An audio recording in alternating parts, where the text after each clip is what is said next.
The anticipation for Horizon Forbidden West is now at its highest as the official launch of the game creeps closer.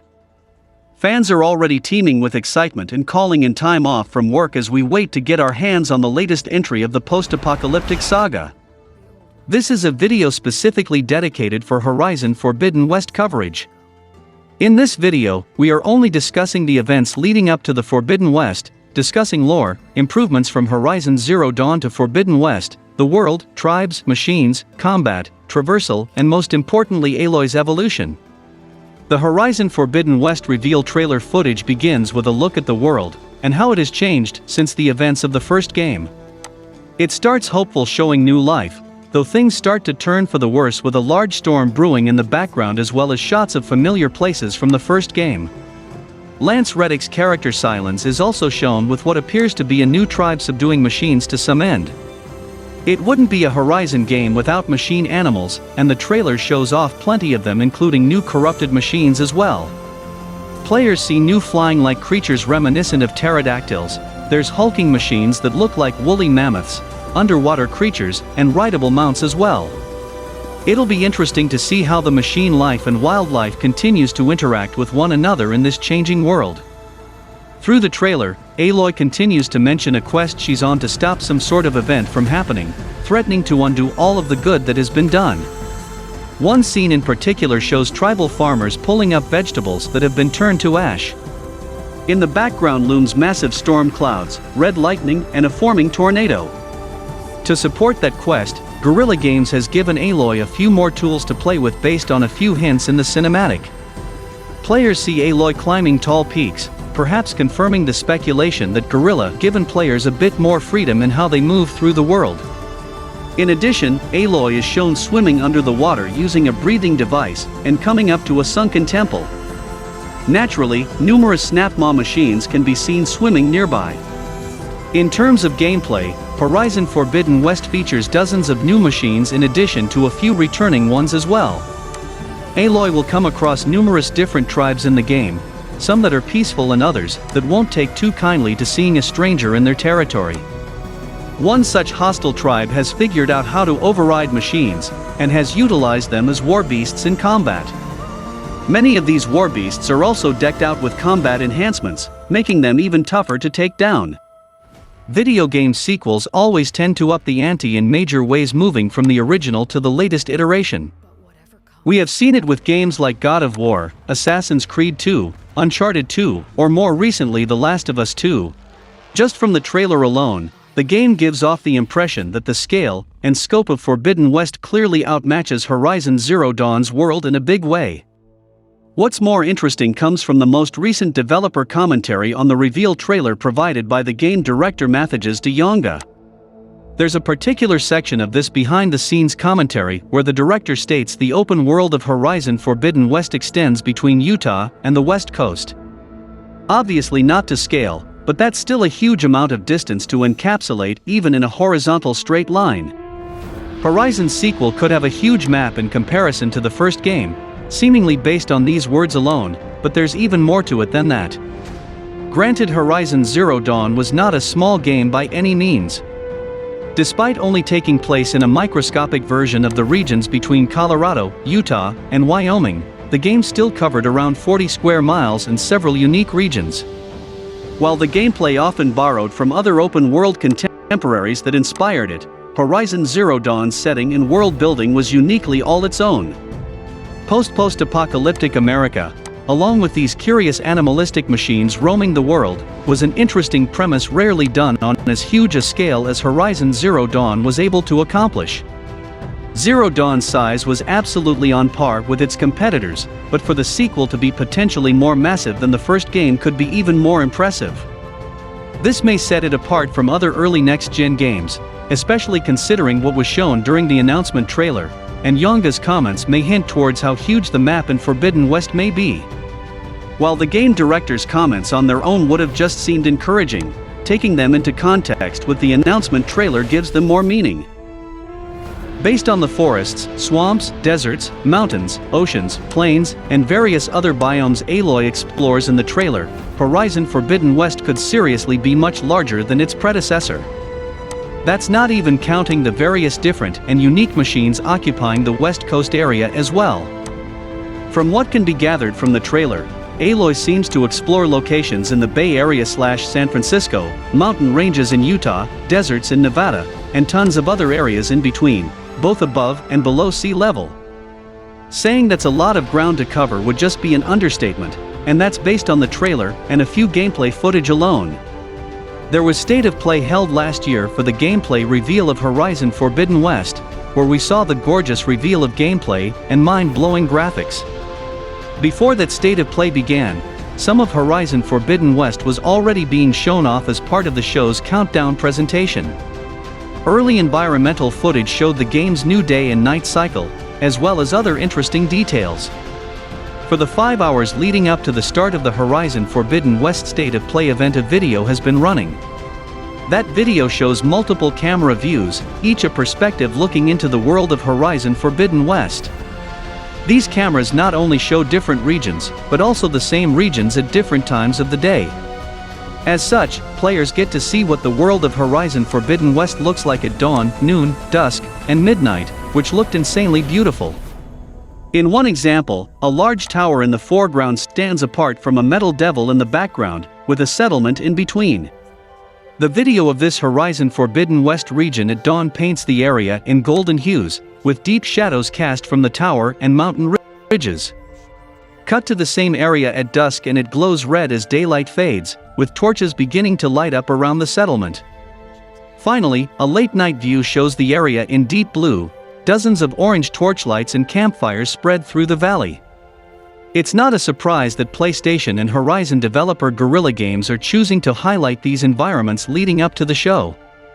Horizon Zero Dawn is perhaps best known for its outstanding visuals that make the most of a day and night cycle that really lets the game's lighting, shadows, and environmental detail stand out.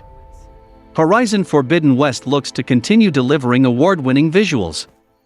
Horizon Forbidden West isn't just showcasing environments akin to Horizon Zero Dawn's, but better, of course. These environments have impressive new levels of verticality, implying a much deeper system for movement and exploration. It also shows a much more diverse range of biomes, from lush deciduous and coniferous jungles and forests, to dry deserts and snowy mountain peaks, and also underwater places I cannot wait to explore. Now let's dive into the story of Zero Dawn, and the events leading up to Aloy's adventures in Forbidden West. Horizon Zero Dawn is set in a post-apocalyptic world around the year 3040, following the Pharaoh plague that wiped out all life, and modern civilization and Forbidden West both take place in a post-apocalyptic version of the United States, where humanity has reverted to tribalism and mechanical beasts roam the world. Much of Horizon Zero Dawn is discovering why the world is like this, and it will be important to know and understand the apocalypse before playing Horizon Forbidden West. The apocalypse happened because of Pharaoh Automated Solutions, a company which specialized in building machines. Due to a series of very bad design decisions, such as allowing machines to duplicate themselves and consume biomass as fuel, the chariot line of Pharaoh machines went rogue. Renowned scientist Elisabeth Saavik proposed a grisly solution. There was no way to stop the machines from destroying all life on Earth. In order to buy a group of scientists some time to figure out how to preserve life, the general population was given false hope and encouraged to fight against the machines and ultimately meet their deaths. This was Project Zero Dawn. In underground bunkers, scientists worked on Project Enduring Victory. Under Saavik's direction, a sophisticated Mother Nature AI called GAIA was created to rebuild the Earth once the machines did their damage. GAIA was capable of designing machines to act in place of most living animals, and each served a particular function in the ecosystem. Humanity re-emerged with Gaia's help, but retained none of their ancestors' knowledge about technology. Gaia had many sub-functions that she directed, but the most important ones are Apollo and Hades. Apollo was intended to preserve human knowledge for the new generations, but riddled with guilt over the catastrophe his machines caused, Ted Pharaoh destroyed it. Because of his actions, the inhabitants of Horizon Zero Dawn's game world don't understand technology and believe AI personas are deities. Hades was Gaia's apocalypse function, only to be used if Gaia made mistakes and needed to start over. Prior to the events of Horizon Zero Dawn, a mysterious signal caused Hades to go rogue and destroy Gaia. As her final act, Gaia created Aloy with Elizabeth Sabek's DNA, so that she will be able to stop Hades from causing another apocalypse. As Aloy grows up, the machines become increasingly violent towards humans. Meanwhile, Hades is busy manipulating a group called the Eclipse into awakening ancient pharaoh war machines that will cause another apocalypse. Aloy was able to stop this from happening in the final act of Horizon Zero Dawn, but she didn't completely destroy the rogue AI, or the unidentified power that awoke it. Aloy is obviously the protagonist of Horizon Zero Dawn, but much of the first game is about her finding her true identity. Aloy is part of the Nora tribe, but she was born as an outcast due to her mysterious origins. Raised by her adoptive father Rost, who is also an outcast of the tribe, Aloy grew to wonder about where she came from and question why she was born an outcast. After Rost's sudden death, Aloy's journey to find the truth about herself led to a much larger truth about the post-apocalyptic world she lives in and what it used to be.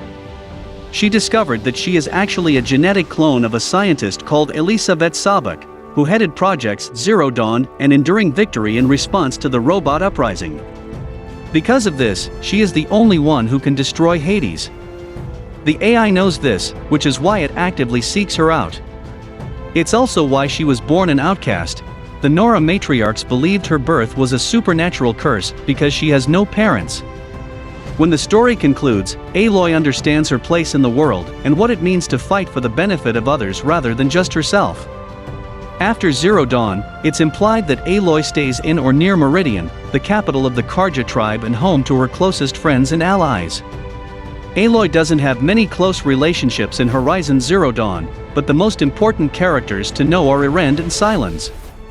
Erend is from the Osram tribe, which specializes in metalworking. He works for Karja's son King Avid as an ambassador to the Nora tribe, and later as Avid's captain. He helped Aloy get into and navigate Meridian, and in exchange, Aloy helped him find out what happened to his sister Ursa. Erend was in the Forbidden West gameplay trailer, so he is making a comeback, and will hopefully be a larger part of the story this time. Silence is a mysterious man who helped Aloy learn the truth about her identity and the Old Ones. Silence values the pursuit of knowledge and has made it his life's goal to understand ancient technology, but he is very self-serving. He guided Aloy, but only because it helped him achieve his own goals.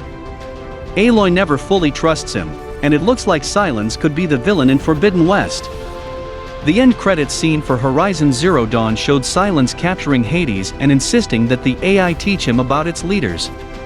As he says this, the camera pans to show a metal devil, the largest and most fearsome of the Pharaoh machines.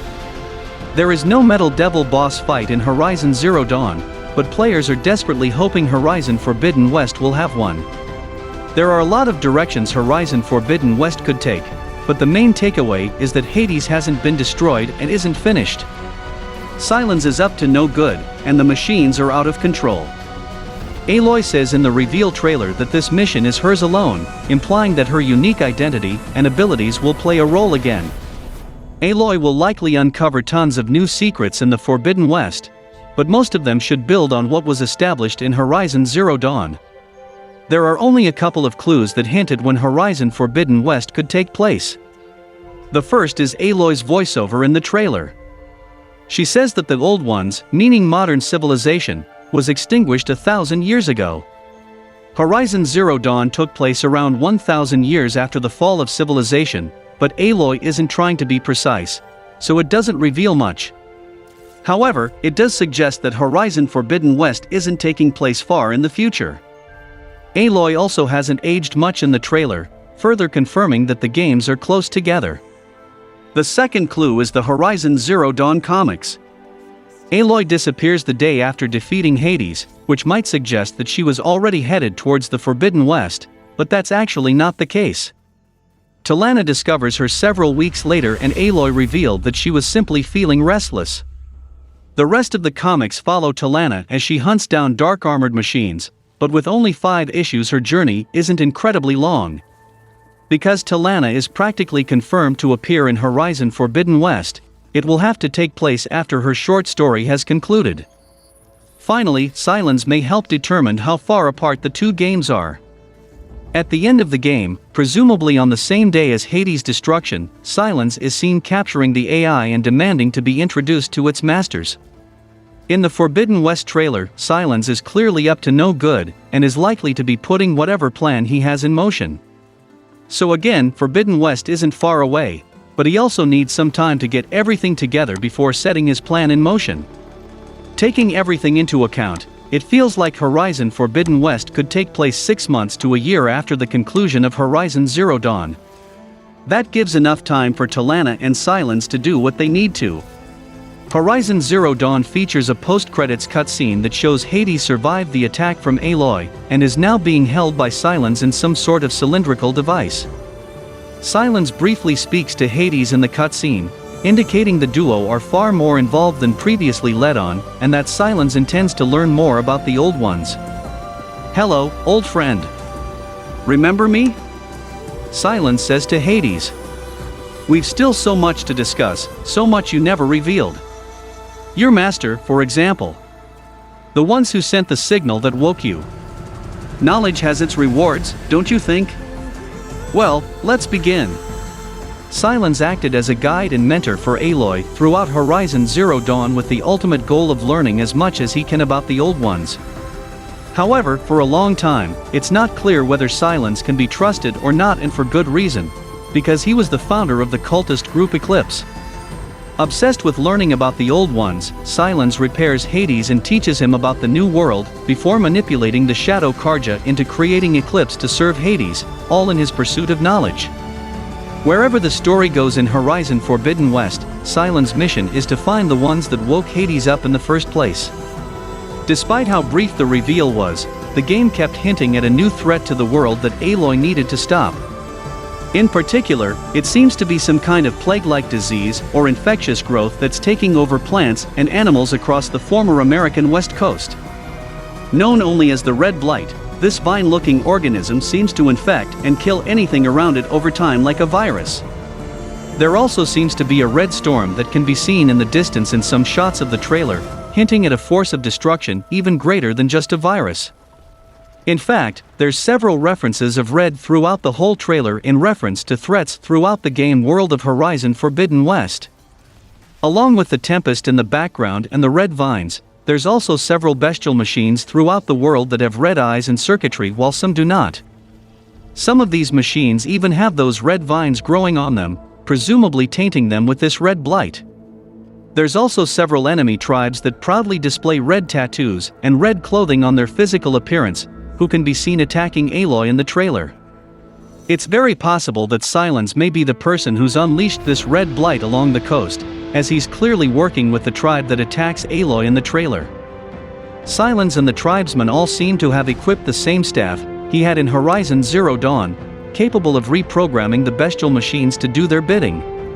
Plus, with Hades at his disposal, its original protocol to enact destruction on the world may have been artificially activated by Silence somehow.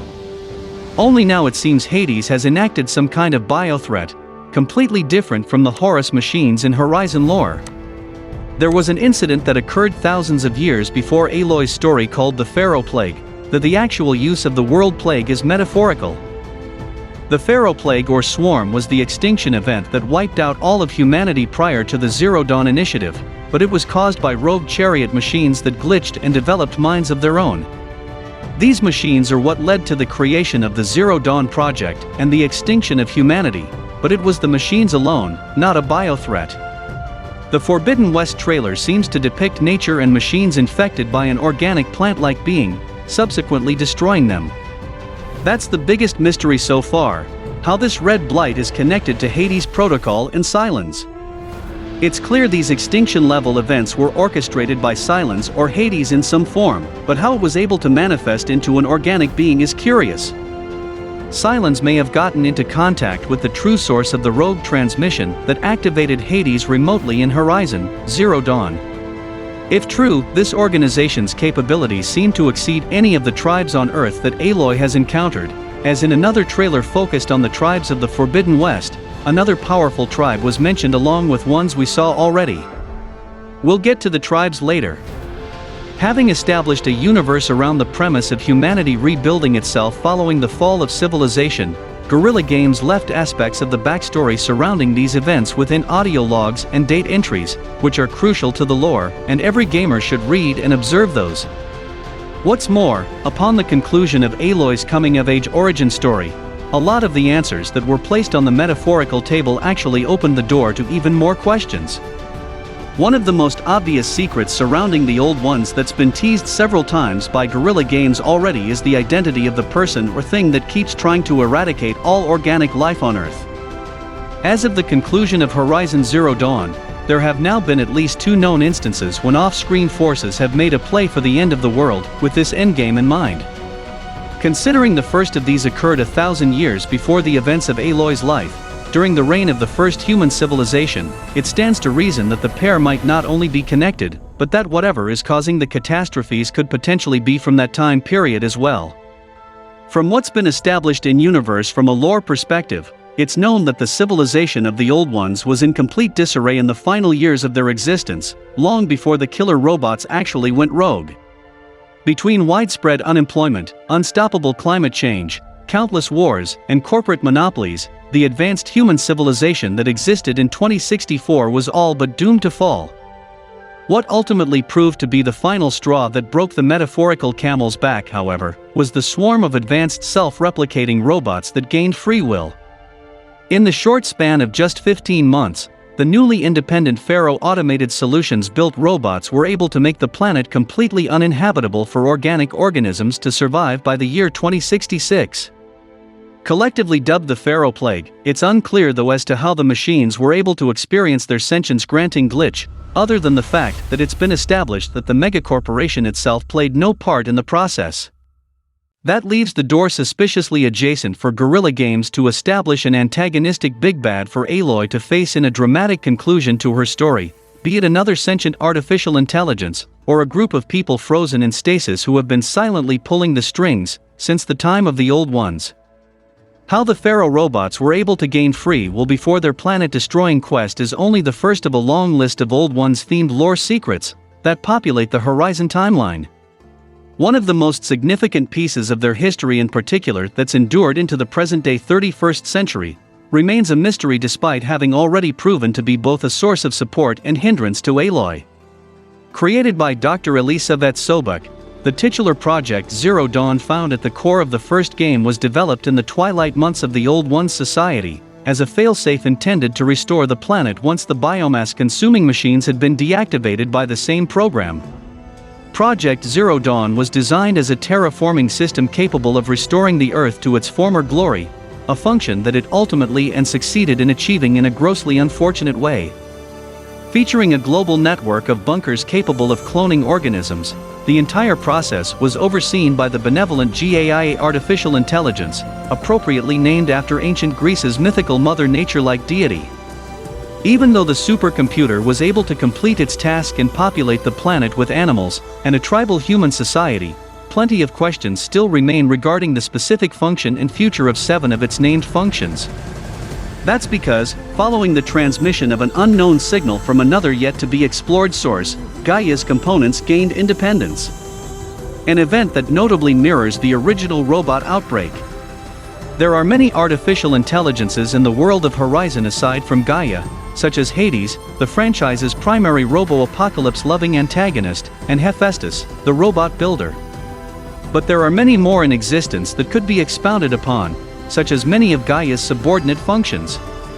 Beyond the secrets locked behind the functions of these remaining subroutines, and how they're celebrating their own independence, questions over the source of the signal that set off the franchise's main narrative remain as well.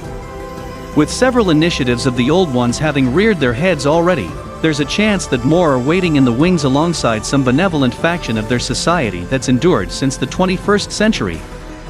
Even though the humans known as the Old Ones are only a few short decades removed from the real world, the technology that they've already been shown to have created feels light years ahead of what's on offer in reality right now. This becomes abundantly clear whilst looking at the origin of Aloy herself, considering the franchise's protagonist is actually the full-functioning clone of the aforementioned Dr. Elisabeth Sobek. Naturally, this begs the question of just how technologically advanced the old ones were, and what other currently unseen technology they created before their downfall. Being a game steeped in sci-fi traditions and lore, the secrets that await players within Horizon Forbidden West could be world-shattering on all fronts. Everything from space travel to cyborgs could theoretically make sense within the universe. While they might not have been able to prevent their civilization from being ripped apart in a short amount of time, the old one's capacity to essentially create life leaves the door open for all manner of secrets to be spilled in the upcoming sequel.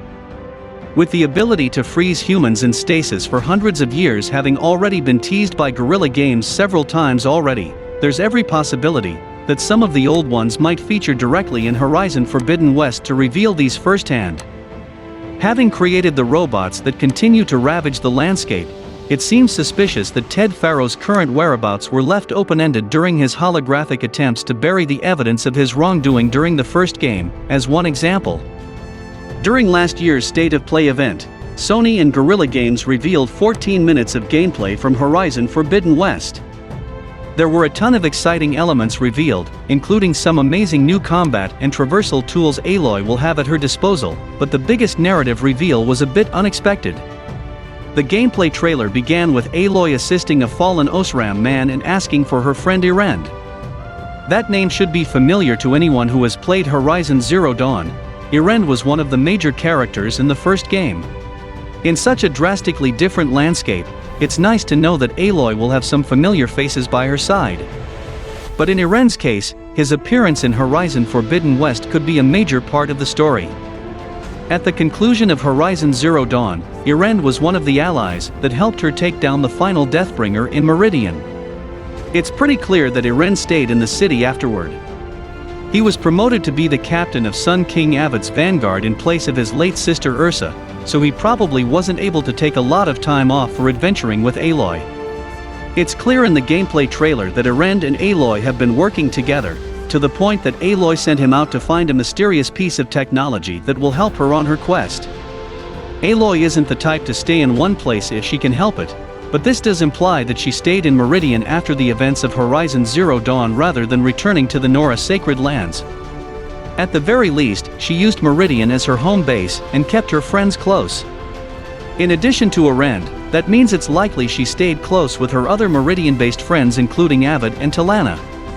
Some eagle-eyed fans have also pointed out that Erend is wearing a focus in the Forbidden West gameplay trailer, a device that was crucial to the plot of the first game. Aloy's focus is what allows her to analyze enemy weaknesses from a distance, track their paths, and highlight objects of interest. It's a powerful tool from the old world reserved for special characters and plot points, so it's very interesting to see Erend wearing one. There are a few different places where one can obtain a focus, but it's unlikely that Erend has one just for fun. Considering Aloy is one of the only people who know how to use a focus, it's very possible she helped him find it and taught him how to use it effectively. Aloy could have spent some time learning more about the device herself. Silence would sometimes communicate with her through his focus, and it would be helpful if Aloy learned some of the same tricks. That could be the main reason behind Erend's focus. Because Aloy is venturing out so far away from her homeland in Forbidden West, a lot of players have been wondering if any of the same characters will be returning. The reveal trailer for Forbidden West showed Silence, Aloy's guide throughout part of Zero Dawn, but when he and Aloy meet again it's unlikely to be on friendly terms. Other than Silence, the other character that will most likely be returning is Talana, the Sun Hawk from the Hunter's Lodge. Talana has been featured in the Horizon Zero Dawn comic series, and was in some promotional artwork for Forbidden West, but the scope of her role is unknown and players have yet to see her in in-game footage. Fans want to see new characters, but Forbidden West should also build upon the relationships and character development that were established in the first game. Horizon Zero Dawn isn't known for having incredibly fleshed-out side characters because most of them encounter Aloy only briefly, but Erend is the rare exception to that. Erend had one of the best character arcs in Horizon Zero Dawn. With Aloy's help and support, he went from being a crude drunk to being the captain of Sun King Avid's vanguard, an enormous honor and responsibility. Erend struggles with self-acceptance and constantly feels like he isn't good enough, but Aloy helps him get his life back on track. Apart from Rost, it's probably Aloy's most meaningful relationship in the game, and Forbidden West is right to build on that foundation. The newest trailer for Horizon Forbidden West expands on what has already been teased about the story so far, that the machines have started to become erratic and unstable, and Aloy needs to venture out to the titular Forbidden West to find the answer on how to stop this, and prevent a warlord known as Regala from wreaking havoc. Her journey will also see her team up with fan-favorite characters from the previous game, Erend and Varl, and reconfirms the appearance of the character of Silence, played by Lance Reddick. Reddick's return to this series is not the only major A-list actor joining the game's cast, as both writers Benjamin McCaw and Annie Kiddine revealed that both Angela Bassett, Black Panther, and Carrie-Anne Moss, The Matrix, will be voicing 2 new characters in Horizon Forbidden West. Bassett will be playing the aforementioned Regala, while Moss will be playing a mysterious character named Tilda, who was teased briefly at the very end of this new trailer. All throughout this new trailer, players are given an expansive look at what Forbidden West will have to offer in terms of its new setting, new tribes, new machine types, and what other kind of dangers lie ahead for Aloy and her allies, with Guerrilla confirming that a big part of Aloy's journey in this story will involve her relying on her friends and realizing she can't save the world all on her own. All of these new details and exciting reveals make for even more anticipation for the title, and it now remains to be seen whether Guerrilla can exceed the expectations of its previous title and deliver on a stellar new experience. Naturally, plenty of gamers will be struggling to bottle their excitement until February 18th. Fortunately, Horizon Zero Dawn comics are available to tide gamers over until then. The comics reveal plenty of new information about Aloy, showcase new machines that will appear in Horizon Forbidden West, and answer a few questions one might have about Aloy's world. The Horizon Zero Dawn comics are written by Tool, illustrated by Maulina, and published by Titan Comics. The first edition, issue number 0, was released on July 22, 2020, for free as part of Free Comic Book Day. Since then, there have been 4 editions of the first arc, with the last issue published on November 4, 2020. The comic series was popular enough to warrant a second arc, with the 4th issue set to release on January 5, 2022. Aloy makes a return in the comics, and she is just as brave as ever. However, she is not the sole star of the show. The comics also spend time focusing on Talana, who is a member of the Karja tribe. Both Aloy and Talana are fierce warriors capable of overcoming any adversity they face. In the Horizon Zero Dawn game, Talana demonstrates her tenacity by becoming the first female leader of the Karja Hunters Lodge. Thanks to the beautiful illustrations and sharp writing, the Horizon Zero Dawn comics feel just as alive as the game. The comic book narrative kicks off after the events of the Horizon Zero Dawn video game. Aloy has defeated the cultists, and peace has been restored. However, as Talana notices, Aloy remains restless. Talana eventually realizes that she has the same wanderlust as Aloy, and she will not be content remaining idle. During Talana's adventures, she comes across new machines that will make an appearance in Horizon Forbidden West. This includes Clawstriders, which are machines that look a little like velociraptors. Clawstriders are smart and they can track down their targets, making them very dangerous. Furthermore, their metal feathers and aggressive attitude make them a sight to behold and a force to fear. The comics also shine a spotlight on shell snappers, which are massive machines that look like turtles and have foliage growing on their backs. Their glowing, red eyes are enough to make anyone's blood run cold. In addition to the new machines, there are also new characters to meet in the Horizon Zero Dawn comics. This includes Talvo, a young boy that Talana finds as he is scavenging parts from fallen machines. There is also Amatis, a brave yet mysterious warrior from a distant tribe. Amatis has traveled to the Forbidden West, and what he saw in battle haunts him. Although they get off to a rocky start, Talana and Amatis soon learn that they are a formidable team together. The second arc of the Horizon Zero Dawn comics focuses on Aloy and Erend as they search for a killer and defend themselves against machines.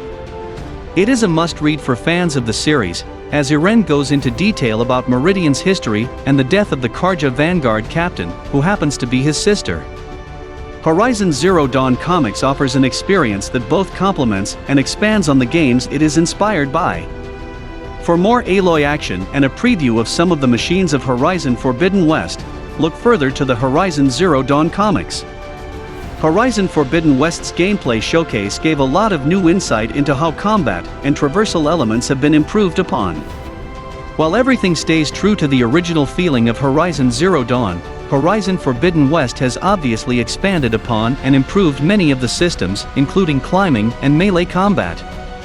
Improved systems come with exciting new tools at Aloy's disposal, several of which were shown during the gameplay demo.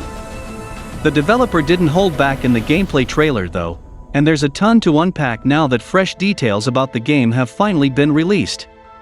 Climbing was one of the main criticisms of Horizon Zero Dawn, because it seemed to lack innovation, and didn't allow for a lot of creativity on the player's part. Basically, Aloy needed to find the yellow handholds and grab on. In Forbidden West, Guerrilla Games has obviously taken note of those criticisms and improved upon the original climbing mechanics in a huge way. Aloy's focus now has a new feature that allows her to scan the environment to pick out areas ideal for climbing. This is a great way to keep those yellow handholds from fighting against the beautiful natural environment. In addition to traditional climbing, Aloy now has a tool called the Poolcaster, which looks and functions similarly to a grappling hook. It allows her to get to difficult-to-reach spots as well as helps her escape dangerous situations quickly. It looks very fluid, fast, fun to use, and should allow for players to creatively deal with enemy encounters. The second major traversal tool Aloy has been given in Forbidden West is the Shield Wing, a high-tech glider that allows her to descend from high places without having to rappel down in a cutscene like she did in the previous game. It opens up a lot of opportunities for traversing the game world and can also be used for combat. While floating down, Aloy can use the Shield Wing to attack enemies from above. With an open world as beautiful as Forbidden West's, the glider is a natural addition. Many Horizon fans and me really wanted to see Aloy mount flying machines in Forbidden West, and now it has been confirmed to be true. Flying in this gorgeous world is gonna make me lose my shit. Underwater exploration was teased during the reveal trailer, where Aloy was shown briefly avoiding snapmaws in a sunken city, but the Forbidden West gameplay showcase highlighted this element even more. It's clear that underwater exploration could be a big part of Forbidden West. Aloy dives into the water to avoid an angry herd of machines, and as soon as she does, the ocean comes to life in a way no one expected. The Forbidden West environment is absolutely stunning, and the showcase demonstrated how Aloy must carefully avoid machines in water. But thanks to her diving mask, the developer confirmed that Aloy can stay underwater as long as she wants without having to worry about coming up for air. She can even talk to herself underwater.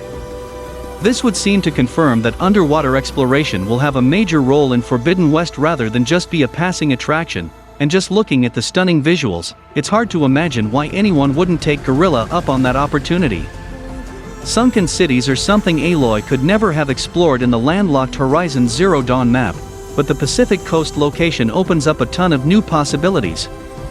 The lack of melee combat options was also a major criticism for Horizon Zero Dawn, and once again Guerrilla seems to have paid attention to fan feedback. In Zero Dawn, Aloy only had two spear attack options, light and heavy, meaning that the primary focus was ranged combat. Aloy is a hunter and ranged combat is more or less the point of game, so that's not necessarily bad, but especially with faster machines it would have been great to have more options. It would also have been helpful in human combat. It's not entirely clear yet how Aloy's spear works in Forbidden West, but combat sections in the gameplay reveal showcased what has to be a deeper melee combat system. The developers mentioned that Aloy's spear can now build combos, which is entirely new. Aloy's spear can also be outfitted with abilities like the Valor Surge, a charged attack that does a lot of damage to surrounding enemies. While players won't really know how the melee combat feels until they get their hands on the game, it looks like there are a ton of options that will make for a fast-paced and satisfying combat experience. Of course, Aloy can't go to the Forbidden West without picking up some brand new weapons, specifically for ranged combat. Even though there are more melee options this time, ranged attacks are still Aloy's specialty. When it comes to massive machines like the Tremortusk, it's best to fight from a distance. One of the ways Aloy can do this is with the Spike Thrower, a new weapon that, true to its name, throws spikes at enemies to deal damage. While they don't seem to deal damage, there are also a few more strategic tools at Aloy's disposal. Likely inspired by the sticky bombs from Zero Dawn, Aloy now has the adhesive bomb. Despite having similar names, they have different purposes. The sticky bomb would explode after being stuck to the enemy's surface for a couple of seconds, while the adhesive bomb explodes in a way that creates a glue-like substance, reducing the target's mobility. If Aloy needs a few extra seconds to get away or distract an enemy, this should come in handy. Aloy will also have a smoke bomb, which many gamers are likely familiar with from other titles. True to tradition, smoke bombs act as a getaway device that blinds enemies momentarily. Horizon Zero Dawn used some stealth mechanics, but the smoke bomb will incorporate stealth with combat. All of these new additions are only a sneak peek of what's to come, and added that Aloy will be able to upgrade her gear at workbenches scattered throughout the world. Both the combat and traversal systems have been improved for Forbidden West, making it seem like a true next-gen game. Aloy has always been headstrong and determined, not to mention curious, but she's still a relatively uncertain teenager when fans meet her in Horizon Zero Dawn. She's nervous about going into Mother's heart for the first time and anxious about being accepted. She also has no idea what's beyond the sacred land of the Nora, where the most dangerous machine is a scrapper. Aloy's journey in Horizon Zero Dawn made her much more confident and capable. Her horizons are broader and her experiences are not so limited. Taking on new, huge machines isn't as much of a surprise as it was originally, and judging by the way she easily manipulates the map in the Forbidden West, she's much more confident with technology. Horizon Zero Dawn was built on mystery, and there will definitely be more of that in Horizon Forbidden West. Aloy is going to unlock new secrets and make discoveries that will still shock her, but now she knows she can handle it. As a well-seasoned traveler, Aloy is much better equipped to tackle the challenges that come her way. Aloy spends a lot of her time helping other people, but the motivation behind her mission is her desire to learn where she came from. Aloy wants to know the truth about Elisabeth Sabak and why she doesn't have a mother. If not for those desires, she might never have embarked upon the journey in Horizon Zero Dawn. Silence calls Aloy out on her selfishness in one scene after she discovers the truth about the Pharaoh Plague and the Old Ones. Aloy is frustrated because the history lesson still didn't teach her much about herself, but Silence points out that in the grand scheme of things, Aloy's personal origin is much less important than the massive truths she just unearthed. Ross tries to teach Aloy that she needs to fight for something bigger than herself at the beginning of the game, but it's not until the end that Aloy truly understands. Fighting for herself is not nearly as valuable as fighting for the good of other people, and that will be a major factor going into Horizon Forbidden West. Now that Aloy knows the truth about herself and Elisabeth Sabak, she's not backing down. She still wants to help, but this time it isn't so much about internal motivation. As she says in the reveal trailer, Aloy wants to save the world. Her mission has become much bigger. While her previous motivation helped her become who she is, she's moving forward to become a true hero that puts others first.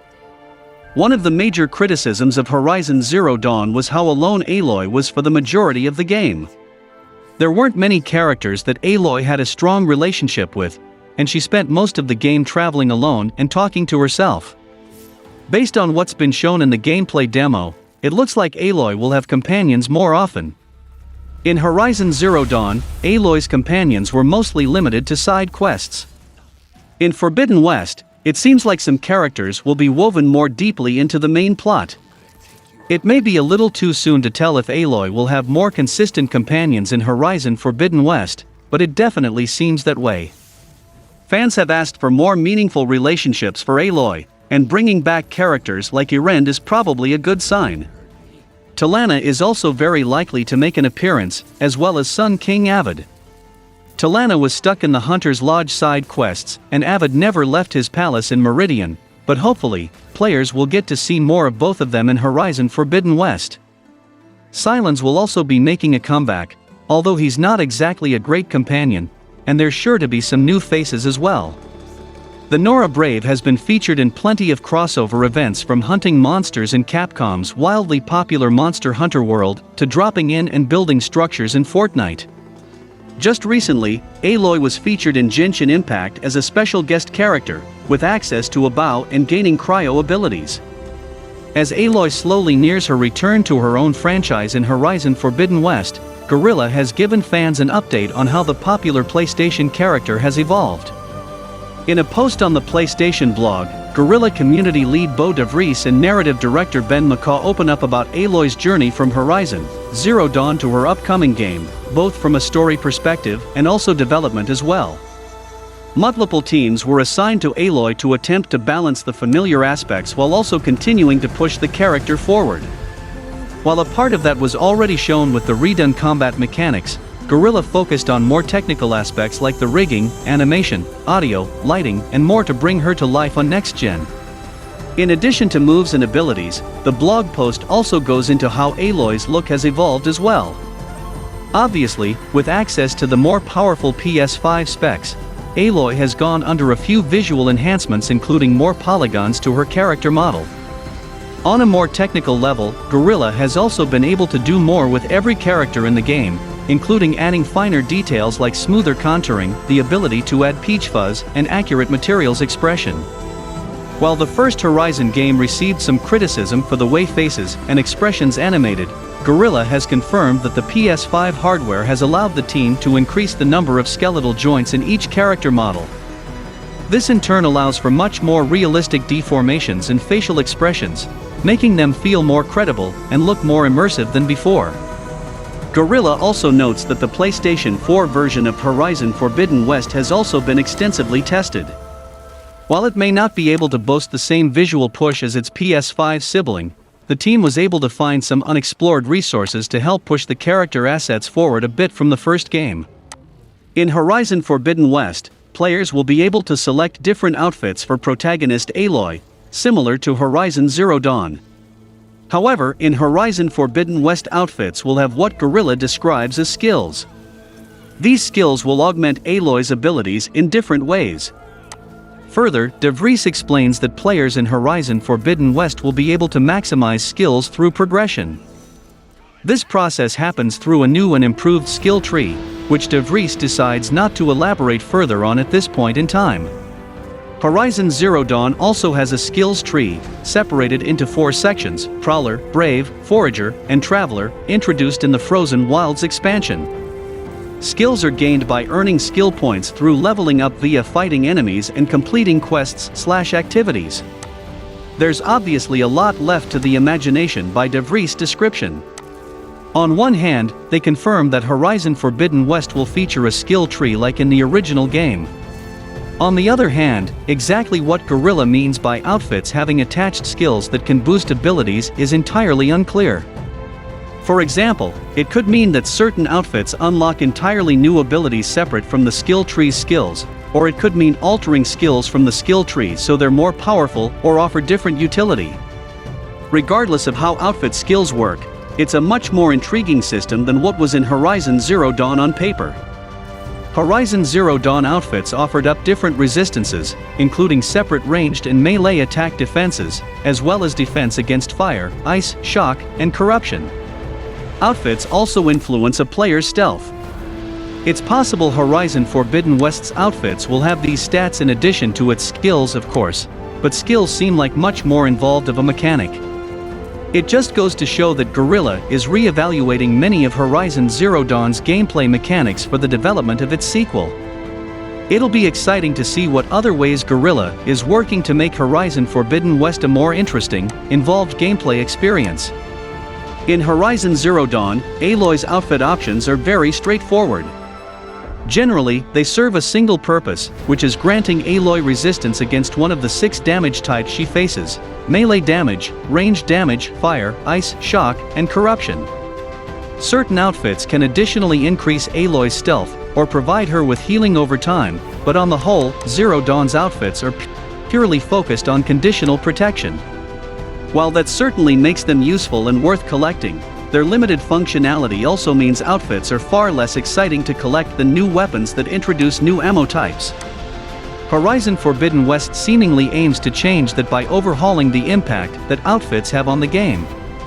On the PlayStation blog, Guerrilla Games community lead Bo de Vries recently explained that Horizon Forbidden West's outfits not only protect Aloy, but they're associated with skills. De Vries' description suggests that Aloy might only have certain skills while she's wearing the right outfit, which means every outfit shifts the way Forbidden West plays. Although he wasn't specific about what the attached skills entail, one can imagine Aloy having additional defensive techniques available through one sturdy outfit, then gaining new mobility skills after changing into a second, lighter outfit. Other PlayStation comments have alternately suggested that Forbidden West's outfits won't always provide Aloy with wholly new skills by themselves, but they'll power up the skills she already has available. In November, PlayStation Europe tweeted that unlocked skills will benefit from Aloy's outfits. Although that would certainly be different from outfits inherently granting skills, it's still in the same vein of outfits modifying what Aloy is capable of. One way or another, outfits will manipulate Aloy's skill tree, which is also changing in Horizon Forbidden West. De Vries said that the skill tree is getting improvements in Horizon Forbidden West, and though he didn't explain how exactly it's changing in the PlayStation blog, the outfit changes may provide some insight. In saying that Aloy's outfits are connected to skills, it's possible that De Vries meant that Aloy can't unlock certain skills on the skill tree until she gets a certain outfit. It'd certainly make some sense with the lore, requiring her to have the right equipment to develop a new skill, but it's possible that outfits are simply meant to enhance skills that players can obtain as they choose. If outfits have nothing to do with unlocking skills, then their role in powering up skills seems clear. De Vries mentions maximizing skills when mentioning the skill tree, which makes it sound like players can put multiple points into Aloy's skills to make them stronger, unlike Horizon Zero Dawn's system where skill points simply unlock abilities. If players do invest in skills multiple times to strengthen them in Horizon Forbidden West, then outfits have a clear role. Armor might boost an unlocked skill by a level or two, letting players get some temporary strength and a niche ability while saving skill points for more precious investments. A system like that would certainly be an improvement over Horizon Zero Dawn's skill tree. While the 4 categories of Zero Dawn's tree served their purpose, their fairly linear progression wasn't particularly innovative. Horizon Forbidden West would be wise to introduce a skill tree with more ways to spend points and more paths that players can choose between after unlocking skills. If the new tree is as complex as that, then Horizon Forbidden West's outfits will be crucial to the player's success, offering ways to cover Aloy's weaknesses or sharpen strengths even further. More and more continues to pour in, including new details regarding Horizon Forbidden West's skill tree. It'll function likely most skill trees in video games, but interestingly enough, Horizon Forbidden West's skill tree sounds massive and gives players a lot of choice in its approach. Primarily, there are 6 different playstyle paths found in this skill tree. These include the Warrior Tree, which focuses on melee attacks and skills, the Trapper Tree, which focuses on trap-oriented skills, the Survivor Tree, which focuses on health and resource skills, the Infiltrator Tree, which is focused on stealth options in Horizon Forbidden West, the Hunter Tree, which focuses on Aloy's ranged abilities, and finally, the Machine Master Tree focused on hacking and machine-oriented abilities. Players can certainly go down a full tree like the Infiltrator or the Hunter, should they so choose, but most importantly, the game does not force them into one, allowing players to mix and match skills. There are a total of 20 to 30 skills per tree at that. Each tree does have its own unique Valor Surge move in Horizon Forbidden West though. These skills work much like other skill trees found in video games, but with some added effects and changes. Aloy's outfits in Horizon Forbidden West, for example, can improve and boost certain skills, while weave boosts are also capable of pushing some skills to their limits. It's also been revealed that some high-level armor can raise skills up to 300%, meaning each loadout and kit will require some planning on behalf of the player. As exciting as all of this sounds, there's one key question that seems to go unanswered. Some video games require players to find items or use a specific currency to reset skills, as they change their playstyle, or to perfect an endgame build, things along those lines. Horizon Zero Dawn didn't have this feature, but given how expansive Horizon Forbidden West appears to be, it'll be interesting to see the approach here. Aloy could get all 84 skills in the first game, but there are a lot more here to unlock. In close to no time, Aloy has skyrocketed to become one of PlayStation's most recognizable and beloved mascots. This is partially thanks to her personality. She remains fierce in the face of dangers much larger than her, and despite the challenges thrown in her path, giving up does not seem to be part of her game plan. Her fierceness is admirable, and her quirks from having grown up as an outcast can be amusing. During Aloy's interactions with various other characters, players will occasionally be given options regarding how they wish to respond. These are known as flashpoints. The flashpoints offer three possible types of reactions: heart, which elicits caring responses; brain, which triggers clever responses; and fist, which leads to aggressive responses. Flashpoints allow players to identify with Aloy more by giving them agency with regard to how she reacts to the world around her, and this is a feature that is certainly appreciated. Unfortunately, the significance of flashpoints is illusory, because they have minimal impact on the story or any of the game's outcomes. Consequently, the weight of the player's choices is removed. There is a sense of powerlessness and a feeling of being fooled that arises when one realizes that the choices a game asks one to make bear little to no impact on the narrative. It is a complaint that has often been waged against story-based games that promise radically branching narratives yet ultimately tell relatively linear stories. While Horizon Zero Dawn never makes the promise of branching narratives, flashpoints make players feel as though they are being given choices. However, in most cases, the choices are meaningless. When they do have an effect, it is always minimal, and they do little to make Aloy or the people she interacts with feel more alive or believable. Flashpoints can be made to feel more meaningful without the inclusion of branching narratives or multiple plotlines. For an example of how this can be done, it would be useful to have a look at an open-world game that managed to make NPCs seem truly alive by making interactions with them feel meaningful. In Red Dead Redemption 2, players are able to interact with almost all NPCs. If players choose to be nice to others, they can usually expect nice treatment back. Conversely, rude behavior typically invites rudeness in return. Furthermore, NPCs and settlements remember how players behave. Hence, if one decides to go on a shooting spree and get arrested, subsequent visits to a town will feature locals commenting on one's arrest and misbehavior. Without needing to be nearly as complex, flashpoints in Horizon Forbidden West could be implemented in a similarly effective manner. If Aloy chooses to be nice to key characters, like the leader of a settlement, they should remember Aloy's kindness and speak to her in kinder terms in the future. But things should not stop there. Choosing to be diplomatic should put her on good terms with the rest of the tribe too, and she should expect friendlier comments and reactions when she visits the settlement again. On the opposite end of the spectrum, players should have the full prerogative to serve up a rude response to a settlement leader they believe deserves it, but they should not be surprised if that results in a sour interaction with them later on. Furthermore, the rest of the tribe should be more hostile to Aloy, with perhaps a few NPCs making snide remarks as she passes.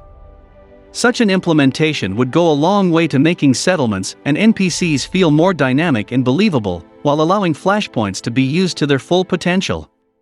Flashpoints could become a way of regulating Aloy's relationships with entire tribes, which would add weight to the choices that players make. Regardless of what Guerrilla Games decides to end up doing, the few snippets that have been shown of Horizon Forbidden West already demonstrate that Horizon Zero Dawn's sequel is gearing up to be bigger and better in every single way.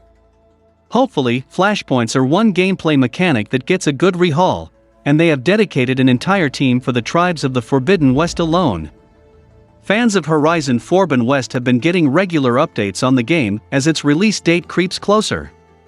Community lead Bo de Vries is back with another blog post, this time with in-depth explainers from some developers about combat and enemy interactions in Horizon Forbidden West.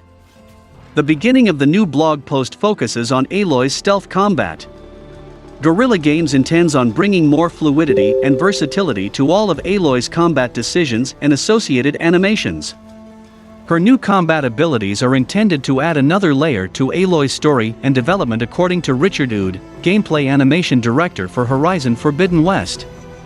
New clips in the blog post show Aloy smoothly chaining attacks, showing off her athleticism, combat ability, and gadget proficiency all in one smooth take. In the new clips, Aloy is flexing her new combat versatility on both humans and machines. These combat improvements are not one-sided though, as the enemy AI is built to react better to the threat that Aloy is. Human AI will be able to search as a group for her, instead of separating and making it easy to get picked off. Machines will read and react as well. The example given by lead AI programmer Aryan Bage claims that machines with swimming capabilities will chase after Aloy if she dives into the water and attack. A clip in the blog post shows this as Aloy has to dodge a machine darting after her. If there is a mixed team of enemy humans and machines, humans will react accordingly if they come across an allied machine downed by Aloy. With all the visual layers being added, the team at Guerrilla Games has also upgraded the game audio to match. Specifically, with the machine enemies are all built with unique sound cues for different situations. Machines that are passive or not alert to Aloy will sound vastly different from their combat sounds. The player will also be able to hear unique audio cues when fighting machines for both melee attacks and ranged attacks, and learn how to adapt to the threat of multiple machines. More audio cues will be heard in the game world, and not only to the player. Human enemy AI will be programmed to hear wayward arrows better in the game world, and will react accordingly. Aloy's new combat acumen won't be native when fans first get their hands on the game though. As Richard Ud, the animation director, continues, Aloy's combat fluidity will be tied to the skill tree in Horizon Forbidden West. The added layers of skill abilities, along with armor mods, valor surges, and craft tables, are sure to create more unique experiences for fans. When Aloy is not out discovering cauldrons, climbing tall necks, and taking down thunderjaws, she occasionally clears out some bandit camps. Clearing out the camps is advantageous to Aloy, as they provide opportunities for plenty of looting, and it makes the world safer to travel through. However, for players, it can get a bit tedious dealing with them simply because combat with human enemies is very one-dimensional. Human enemies have very poor AI, and it is laughably easy to fool them. Oftentimes, they will walk straight into the line of fire and continue to rush forward even when they are showered with deadly arrows. Consequently, a strategy as simple as laying down some tripwire, hiding in nearby bushes, and taking out the guards at the entrance of a camp will have the rest of the bandits rushing out, only to be met with some flaming arrows courtesy of Aloy. Human enemies do not seem to take note of the mistakes of their partners, nor do they employ any teamwork against Aloy. Cranking up the game's difficulty does not remedy the situation, either, because it simply turns enemies into bullet sponges or arrow sponges in this case that become exceptionally tedious to deal with. Compared to the machines and their vast array of weapons and behaviors, human enemies feel like a chore that has to be dealt with before Aloy can get back to doing the fun stuff. In the lead-up to Horizon Forbidden West, Guerrilla Games has been releasing a steady stream of information regarding what gamers can expect from the game. A recent PlayStation blog post goes in depth into how combat in Horizon Forbidden West differs from its predecessor. Combat will be far more stylish thanks to melee combos and valor surges. Gamers got their first glimpse of valor surges during Sony's State of Play on May 27th. While battling with a human enemy, Aloy finds herself in a tight pinch which she escapes from by sticking her spear into the ground and letting off an electric shock that temporarily stuns her rival. Guerrilla Games has explained that there will be multiple kinds of valor surges that Aloy will be able to use, and each of the valor surges will have different effects. Players can unlock the various valor surges by working through Aloy's skill tree and spending skill points. Different valor surges will accommodate different playstyles, so players should work towards valor surges that best fit them. To activate valor surges, players will have to fill up an energy bar. This is done by accumulating tactical combat XP, which is awarded for playing smart. This can be done, for example, by scoring headshots on human enemies and removing components from machines. When the Valor Surge energy bar is full enough, players will be able to unleash a powerful Valor Surge. There will be a total of 12 Valor Surges to unlock, and they can be upgraded along 3 tiers. Higher level Valor Surges will take longer to charge up, but they will produce a far more powerful attack. The skill tree that Valor Surges are unlocked from has received a complete overhaul in Horizon Forbidden West. Although Horizon Zero Dawn does feature a skill tree, It is a relatively simple one, and it just will not do for the sequel. The new skill tree is designed to support various playstyles, so players will have to carefully decide how they will spend their skill points. One of the weak points of Horizon Zero Dawn is human combat. Dealing with human enemies does not require much brainpower, and it becomes a tedious experience very quickly. This is because human AI is very poor, and enemies seldom strategize or surprise players with some sneaky tricks. Consequently, clearing enemy camps is as easy as letting off a deluge of arrows. Information released by Guerrilla Games confirms that Horizon Forbidden West will feature human combat that is far more in-depth. Trailers show enemies engaging in melee combat and grabbing Aloy during tussles. Players can also expect human enemies to work together, making them more challenging to overcome. With Valor Surges, Aloy will be equipped to deal with these smarter enemies. A shockwave to stun enemies will be useful to Aloy in scenarios where she is surrounded. Although details on the different Valor Surges have yet to be released, they will also have their unique abilities that will be useful to Aloy in different situations. Used in conjunction with her other new abilities, such as dropping smoke bombs and adhesive grenades, far more creative play will be possible. Players will also be able to upgrade weapons and outfits at workbenches.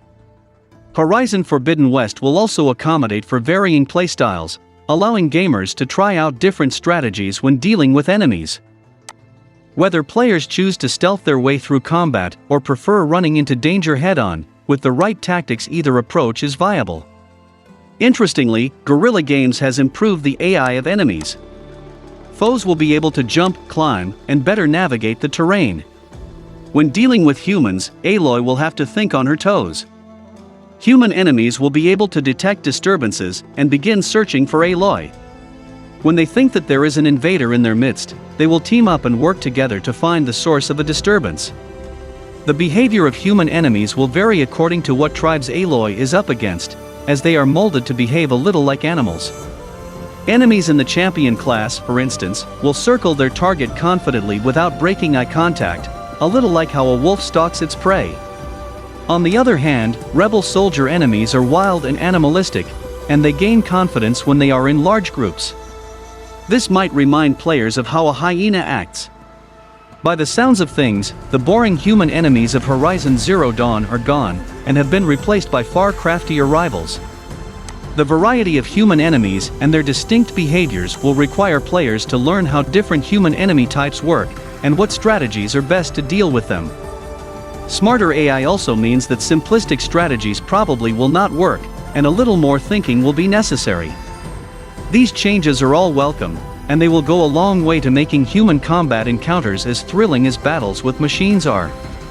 With Horizon Forbidden West's release date creeping closer each day, it is clear that Aloy will be tested in new ways as she explores new lands. The changes showcased by Guerrilla Games are an indication that everything is bigger and better with this highly anticipated sequel. Horizon Forbidden West is set to expand upon its predecessor with many improvements and features. Many improvements have centered around Horizon Forbidden West's quality of life features, an expansion on attributed skills and gear, and new traversal tools that players can use to explore more freely. Further, Horizon Forbidden West's length will compare to Horizon Zero Dawn's. But with an entirely new installment and all its content, there is already a useful tool players will have access to for more lore and detail on the game. Future Press has collaborated with Guerrilla Games to produce an official strategy guide for Horizon Forbidden West, which is now available for pre-order from an Amazon UK listing, though it will not release until the end of March. Interestingly, the strategy guide's descriptive blurb makes a claim about how many machines players can expect to encounter in Horizon Forbidden West. Future Press claim states that Horizon Forbidden West will feature 40+ intricately designed machines that stalk the Forbidden West. Clawstriders, bristlebacks, and burrowers, for example, are new to the franchise. However, not all of Horizon Forbidden West's machines will be wholly original. It has already been confirmed that the game will reprise several of the machines encountered in Horizon Zero Dawn, such as chargers and snapmaws. Horizon Zero Dawn has 25 machines of different variations and species, which include fire bellowbacks, deathbringers, shellwalkers, and lancehorns. Any number of these machines may return to the franchise in the sequel, particularly if Aloy travels to a diverse biome that they are commonly encountered around. Horizon Forbidden West's new underwater traversal feature will surely expand the types of aquatic machines Aloy must face, and the Forbidden West could present many more new machines that have not yet been revealed. Horizon Forbidden West's official strategy guide boasts 600+ pages, with over 200 pages dedicated to dissecting the game's biggest attractions. But other aspects of the game that the guide covers are its combat, quests, and world. If players wish for exacting detail on every part of an equally massive game, they will find it in this official strategy guide. This strategy guide is guaranteed to have explicit spoilers throughout, so it might be in players' best interests to avoid taking a peek at it until they themselves have finished Horizon Forbidden West. Otherwise, its purpose is to assist players in making their way through the game, and is reserved for dedicated fans who wish to have a thorough and encyclopedic guide for it. Over on the PlayStation blog, Guerrilla Games has provided all new details regarding the machine enemies of Horizon Forbidden West. Among this new information is an increased lethality to these metal creatures, and how the player will survive battles against them on a regular basis. Guerrilla has shown off some of these beasts already in past Horizon Forbidden West gameplay trailers, such as the fast and agile Clawstrider and the deadly mammoth-like Tremortusk. This Tremortusk has a body completely covered in guns that also uses different elemental attacks as well as its armored tusks. It is an unstoppable force and was Guerrilla's answer to war elephants that were used to topple fortresses in medieval times. Many of the machine designs are carryovers from the original Horizon, as the team was unable to implement some of the more exciting ideas from that first entry. The Sunwing enemy, which is a slightly bigger size than Horizon Zero Dawn's Glinthawk, is one type of enemy the team found new life for in Forbidden West as they found a place and a role in the world for it. The Sunwing will collect solar energy during sunny weather, and will be vulnerable while harvesting power, allowing Aloy a chance to strike. However, it will also be more alert while idle, creating a more dynamic situation. Many of these enemies will pose new dangers to Aloy on her adventure, and she'll need to use all the weapons in her arsenal to take the metal gargantuans down. Guerrilla says that every machine has multiple ways to be defeated, with clear indicators through added textures that show off weak points and other areas of interactivity.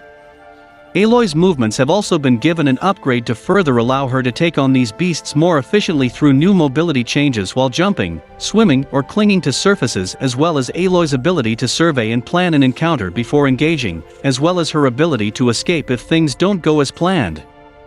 Of course, climbing and using smoke bombs will be excellent ways for Aloy to get an edge in battles, but the team is also planning to make use of the PlayStation 5's 3D audio for greater situational awareness. The machines have new sounds for acts such as idling or alerting others, that will give players feedback on what exactly their foe is up to. Finally, the team confirms that Aloy can once again override machines to assist her in battle, and that there are many more mounts to choose from in Horizon Forbidden West, such as the Clawstrider. Politsky says to keep a watchful eye on many of these enemies, as they will, more often than not, inadvertently lead Aloy to secret stashes or resources in the open world. These new additions to Horizon's pantheon of enemies are sure to keep players even more engaged than ever before, and will hopefully, like Politsky says, require players to use everything in Aloy's arsenal to emerge victorious. Bristlebacks are herd-based machines, meaning they tend to roam in groups. Unlike some other pack-roaming machines, however, bristlebacks aren't skittish. In fact, they won't hesitate to get violent with aggressors or anything they perceive to be a threat. They use their tusks with precision when attacking. The closest animal the new Forbidden West bristlebacks seem to resemble is the giant forest hogs. Like this animal, bristlebacks are huge, attack with their tusks, and, as mentioned, move in herds. Most importantly, however, while giant forest hogs aren't domesticated, they can be easily tamed, and bristlebacks reflect this. In the Horizon Forbidden West trailer, Silence watches as a group of individuals use methods similar to Aloy to bring a group of bristlebacks under their control. From the looks of the scene, Silence has managed to use Hades to copy Aloy's ability to take control of machines, and has taught it to a group of new followers at least. That's what looks to be going on. Beyond that, the bristlebacks share similarities with other Horizon Zero Dawn machines, particularly the trampler, which seems to take inspiration from buffaloes. Tramplers roam around in groups too, and whenever they get attacked, they typically try to work together to run their opponent down. The shell snapper is an amphibious creature. It finds a spot that it can dig into and lies dormant there for days or even weeks. As it does, its impenetrable shell collects the surrounding foliage, allowing it to blend in with its environment. This foliage also gives the shell snapper the appearance of an aspidocalone. The aspidocalone was a mythical, giant sea turtle that often got mistaken as an island by sailors. Whenever these unfortunate souls got on top of it, the aspidocalone would take advantage of their mistake and drown them by diving into the ocean's depths. The shell snapper may use a similar tactic with Aloy, luring her and other possible victims in with its natural appearance before attacking. Concerning Horizon Zero Dawn machines, the inclusion of the shell snapper gives the universe another water creature. Prior to it, the only other water-based machine was the one based on crocodiles, the Snapmaw. Forbidden West looks like it will put a greater emphasis on swimming than its predecessor, so there are probably more water types waiting in the wings. Tremortusks are lumbering fortresses that belong to the combat class. Their names, of course, stem from their large sizes and giant tusk. But outside of these fearsome aspects, they also have weapons hidden all over their bodies. The armor surrounding their bodies is also apparently indestructible, which echoes the description Gorilla gave to the shell of the new shell snapper machine. Horizon Forbidden West looks to have based the Tremortusk on the woolly mammoth, at least that's what it looks like from the size of their tusks and trunks. The idea that Tremortusks are fortresses may have also come from the fact that early humans used mammoth tusks to build shelters. If Tremortusk's sheer size didn't give away how powerful and dangerous they are, then their class should. Being a part of the combat class puts Tremortusks up there with the likes of Thunderjaws and Stormbirds, the two most powerful machines introduced in Horizon Zero Dawn. Tremortusks may even end up being more formidable than the Thunderjaws and the Stormbirds, as their fortress aspect implies that Aloy will typically have to deal with humans too whenever she fights them. Mammoths also like to move in herds, so Aloy may find herself having to deal with two or more at once, which, depending on their hidden weapons. The fast and nimble Sunwings are acquisition-class machines that use their photovoltaic wings to store energy. On bright days they can be seen hovering high in the air, to catch as much sun as possible. Sunwings seem to resemble a pterodactyl meets bird creature. Their wings appear to use solar panels to catch energy, meaning they will probably be found in high aerial regions of the game. The new lands shown in the Horizon Forbidden West trailer revealed huge areas with high cliffs and peaks, meaning Sunwings are likely to have frequent appearances across the map. The Meet the Machines series has also showcased two other new machines for Horizon Forbidden West. The bristlebacks are herd-based hog-type machines, and the shell snappers resemble overly large snapping tortoises. Other new machines can be expected to be revealed in the coming months as the game's release date approaches. The original Horizon Zero Dawn introduced two types of flying machines. Stormbirds were boss-level beasts who were incredibly difficult to defeat or override. The smaller but more common flying type were Glinthawks, who appeared frequently and in groups, but were easier to face in battle. One of the best features of Horizon Zero Dawn was the ability to override certain machines and use them as mounts to travel around the map quicker. Horizon Forbidden West appears to have an even bigger map than the original, and we definitely riding that bird, flying all across the world. Gorilla unveiled the name of another one of the terrifying machines found in the beautiful world of Horizon Forbidden West. Known as the Tidripper, this new robot seemed to have an affinity for water.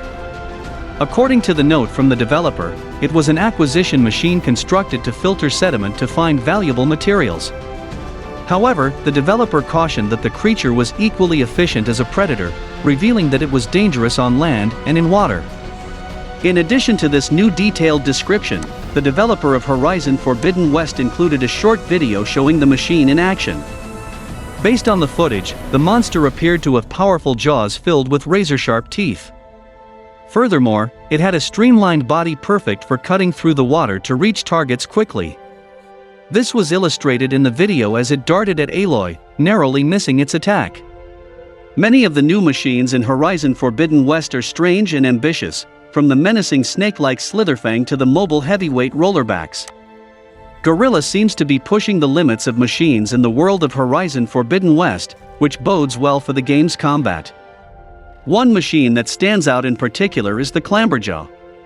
Most of Horizon Forbidden West's machines are based on animals of all shapes and sizes, and the Clamberjaw is no different, resembling a baboon.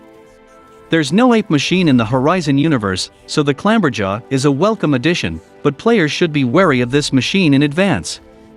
Based on its abilities and characteristics, this could turn out to be one of Horizon Forbidden West's most deadly machine types. Exploring the Forbidden West won't be a walk in the park with Clamberjaws on Aloy's tail. A major part of the new Clamberjaw's concept is its high mobility. Many real-life simians are well known for their speed and dexterity, navigating forest floors and jungle canopies with ease. Clamberjaws are no different. These Horizon Forbidden West newcomers are very light on their feet, showing a proclivity for pouncing at Aloy and leaping around the battlefield. They're also more than capable of climbing Horizon Forbidden West's environments, which means they can reach a lot of places that most other machines can't. Flying enemies like the Glinthawk are notoriously dangerous and obnoxious to deal with because of their mobility, so Clamberjaws may prove to be similarly taxing. In briefly explaining the machine, Guerrilla Games also mentions that the Clamberjaw has a particular knack for debilitating foes. While Guerrilla doesn't specify what abilities the Clamberjaw has that'll get in Aloy's way, it's not hard to imagine some possibilities. Clamberjaws have 2 power cells on their backs, for instance, which could be an indicator that Clamberjaws have a shock attack that can stun Aloy, leaving her vulnerable. It also wouldn't be surprising if Clamberjaws can physically grapple with Aloy somehow, based on their well-defined fingers and hands. While Guerrilla Games' tweet about the machine doesn't explicitly emphasize this aspect, it also looks like Clamberjaws might be defined by a habit of living in large packs. The gameplay tweet in the clip shows Aloy facing off against at least 6 or 7 Clamberjaws at once. Many real simian species are known for living in large communities, so it would stand to reason that Clamberjaws behave the same way. Guerrilla does imply that Clamberjaws are acquisition class machines, which would put Clamberjaws in the same class as many pack animal machines like Grazers, Lancehorns, and Striders. If Clamberjaws are highly aggressive, then traveling in packs makes them all the more dangerous. Each and every aspect of the Clamberjaw makes it a particularly dangerous machine for Aloy to come across when exploring the Forbidden West. Their mobility is a huge threat to Aloy, for instance. In Horizon Forbidden West, increased mobility is supposed to be one of Aloy's biggest strengths, thanks to her handy new poolcaster. Unfortunately, while Aloy might be able to grapple away from some of Horizon Forbidden West's more hulking enemies, Clamberjaws look much harder to shake. They may be able to chase her down no matter how high she grapples or climbs. The Clamberjaw's specific knack for waylaying its enemies makes it very dangerous too. Horizon Zero Dawn had machines with crowd control effects, like the Watcher's blinding flash and the Longleg's sonic stun, but the Clamberjaw is a little different. If they're always found in large numbers, then it'll be much harder to dodge attempts to stun or grapple Aloy. What's more, their high mobility could make them far better at applying crowd control effects than most machines. If Aloy is already at the middle of dealing with a big machine like a Tremortusk, the last thing she needs is a Clamberjaw leaping at her with a stunning attack at the ready. Pack tactics could also make Clamberjaws particularly difficult to deal with while wandering the Forbidden West. If players come across a single large machine while exploring, they can usually give it a wide berth or simply run in the other direction and survive the encounter. Horizon Forbidden West's Clamberjaws, however, look like they can very quickly surround any player unlucky enough to stumble upon them unexpectedly. Anyone simply trying to venture out into the wilderness is very likely to fall prey to these machines, considering just how many strengths they have. Clamberjaws sound like a pretty frightening machine to fend off, and frankly, that's fantastic. If Horizon Forbidden West leaned on machines from the previous game, then combat would inevitably be stale, even with the introduction of new weapons for Aloy to wield. Instead, Horizon Forbidden West is packed with new machines, most of which have vastly different concepts and abilities from previous machines, making the Forbidden West truly feel like a new frontier that Aloy is exploring for the first time. These new machines are intimidating, but that only makes them more exciting to fight. So far, it looks like Guerrilla Games has ticked off all the boxes of necessary features for Horizon Forbidden West's success. The Clamberjaws and their fellow new machines are only one part of Horizon Forbidden West's many upgrades on its predecessor. Aloy has an overhauled skill tree that shapes gameplay in new ways, additional weapons with unique new functions, and a plethora of beautiful new settings that compel players to swim, climb, and glide everywhere they can. The Forbidden West looks like a place well worth exploring for a multitude of reasons. Anyone brave enough to venture into that land will just have to prepare themselves for the potential threat of the Clamberjaw. And finally, the Cobra, Slitherfang. In a tweet, developer Guerrilla Games gave anxious fans another glimpse at one of the machines coming to Horizon Forbidden West. As part of a series called Meet the Machines, the developer detailed the terrifying Slitherfang found in the lands of the Forbidden West. This robotic snake was an apex predator due to its prodigious size and impressive speed. According to the tweet from the game studio, the creature was dangerous both at far distances and at close range. In addition to this description from Guerrilla Games, the tweet came with a brief clip highlighting the terrifying monster. In the video, the Slitherfang could be seen wrapping itself around one of the dilapidated structures in the area, preparing to lash out at Aloy. Based on the information from the tweet, the machine needed to assume a coiled stance before using all of its deadly abilities. However, the developer cautioned that once the monster had coiled into an attack position, it became an extremely threatening presence in the wilderness of the Forbidden West. With at least 6 reptilian machines confirmed to be appearing in Forbidden West, half of those are directly inspired by dinosaurs. Most Horizon Zero Dawn machines can point to a specific animal as their inspiration.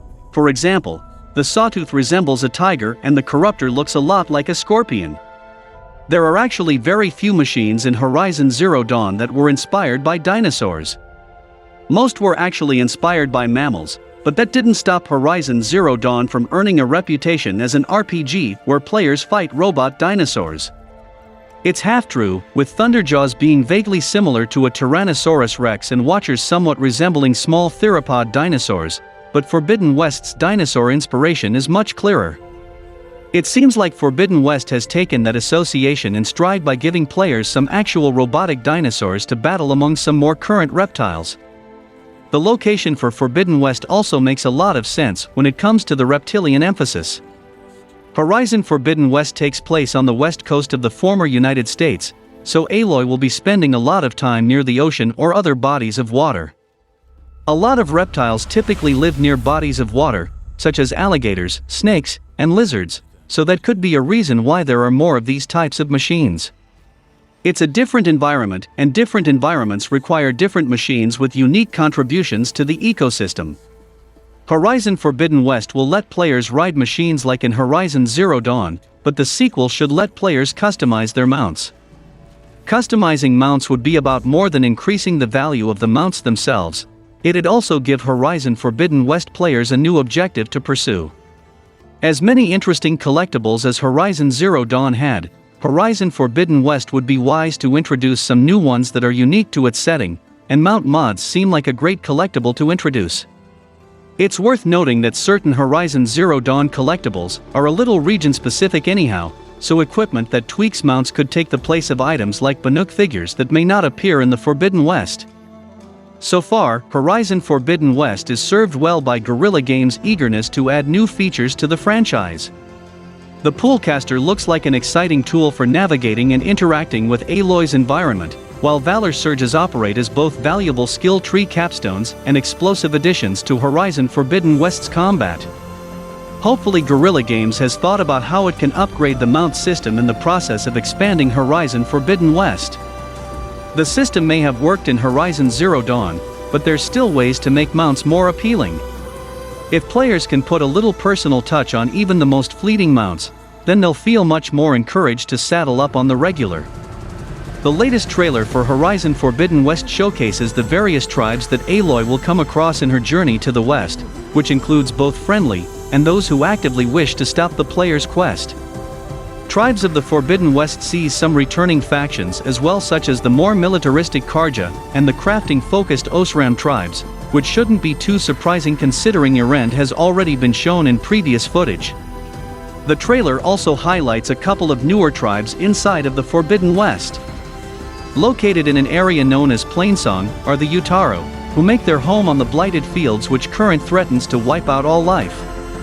In an effort to heal the land, the peaceful Utaro can be seen in herds singing in unison. Far to the west, players will come across the Tenach, a clan broken into 3 different factions who are held together by a very fragile peace. The members are covered in tribal paint and are now facing a new threat from a rebel faction led by a person known as Regala. The trailer shows them riding various machines into battle, such as the previously mentioned Tremortusk as well as the raptor-like claw striders. Horizon Zero Dawn is known for its stunning environments, and Horizon Forbidden West looks like it will more than live up to the precedent set by the first game. Despite being available on both PS4 and PS5, Horizon Forbidden West looks truly next-gen. Guerrilla Games has already shown how the highly anticipated sequel will improve upon combat and traversal mechanics, but the developer is also making huge improvements to the settlements and NPCs. In Horizon Zero Dawn, there were only 3 big settlements: Mother's Heart, Meridian, and Sunfall. All 3 are visually stunning and conveyed a unique environment, with each belonging to a different tribe. However, they weren't as interactive and alive as they could have been. When Aloy becomes a seeker after the Proving, the Nora settlements aren't essential anymore, and while Meridian was active, it didn't seem populated enough to be the central hub of the game. Forbidden West looks like it'll change all that. The major settlements in Horizon Zero Dawn were unique to the tribes that lived in them, however most of what made those locations special stopped with the environment. Despite all its brilliance, Zero Dawn was never known for great NPCs or detailed animations. The human animations were actually one of the elements criticized the most. In Forbidden West, Guerrilla's Living World team is responsible for making each settlement feel alive in a unique way. An NPC from the Nora tribe will obviously look very different from a member of the Osram tribe, but with the new programming, now they actually behave and interact with the environment differently in ways that are distinct from other tribes. Each tribe has their own way of life and values that are now shown through the behavior of the NPCs. Espen San, the lead designer of Guerrilla's Living World team, said that the goal is to make NPCs feel connected to where they live. The visual design of the locations is important to ensure authenticity, but the human behavior and interaction within the settlements are what make the world feel alive. To make each group of people feel like a fully realized culture, how they interact with the environment and with each other is incredibly important. San gave an example comparing the Osram tribe, which fans of Erend are familiar with, to the new Utara tribe. Because the Osram value masculinity and community, they are seen giving each other high fives and shoulder punches. In comparison, the Utara tribe is very peaceful and believes in living in harmony with nature. They are more gentle with one another and have a more laid-back community. The physical ways in which the different tribes interact with the world communicate exactly who they are and give insight into what they value. Even the ways they transport water are different. The Tenach, a violent new tribe that values strength above all, carry it on their shoulders. The Utara hold their vessels close to them, and the Osram simply use their hands. A ton of detail has been put into both the NPC's physical behavior and visual design, to the point that players should be able to tell which tribe they're about to encounter from a significant distance. Every settlement in Horizon Forbidden West has distinct behaviors for the NPCs, but within that, the NPCs themselves can also be individuals. The non-combat NPCs are part of a complex AI crowd system.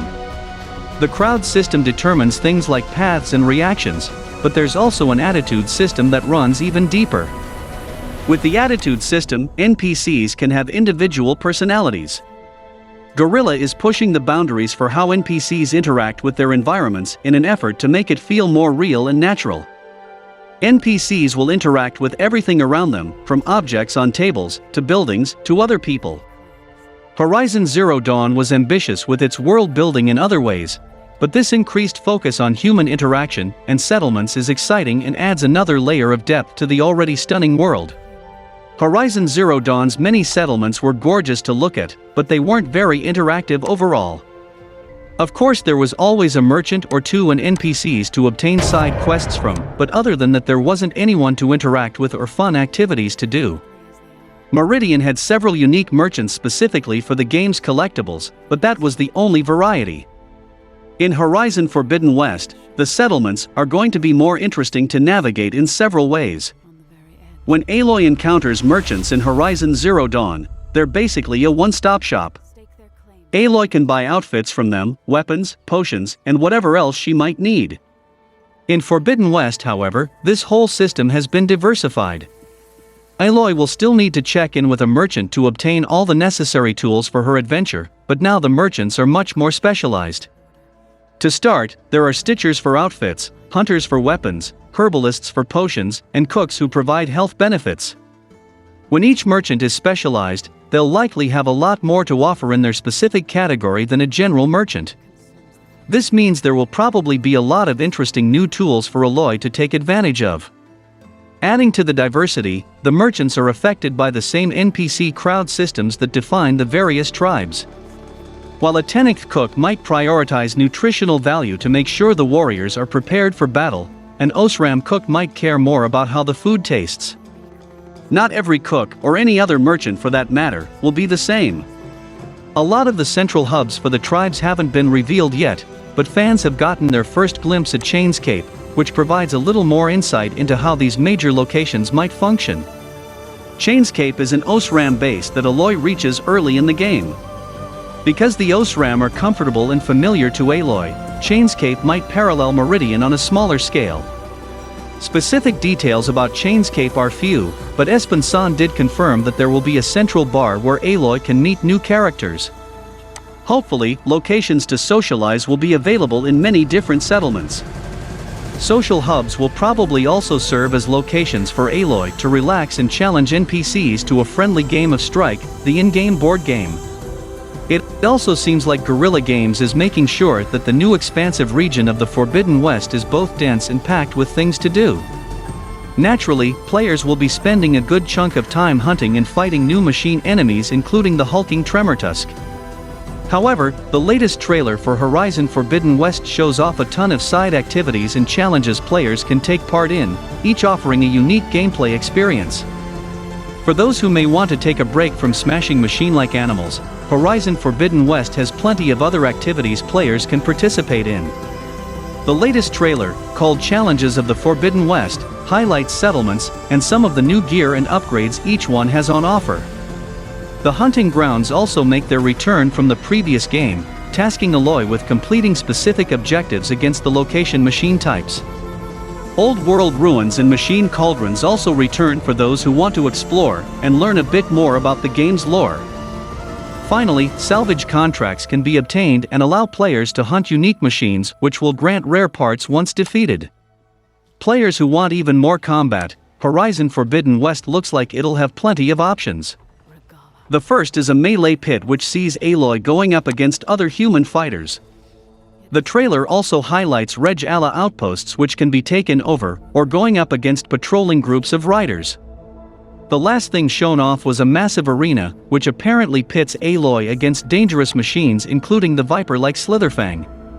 Now let's take a look at the PS5 features, and the comparison between the PS4 and PS5 version of Horizon Forbidden West.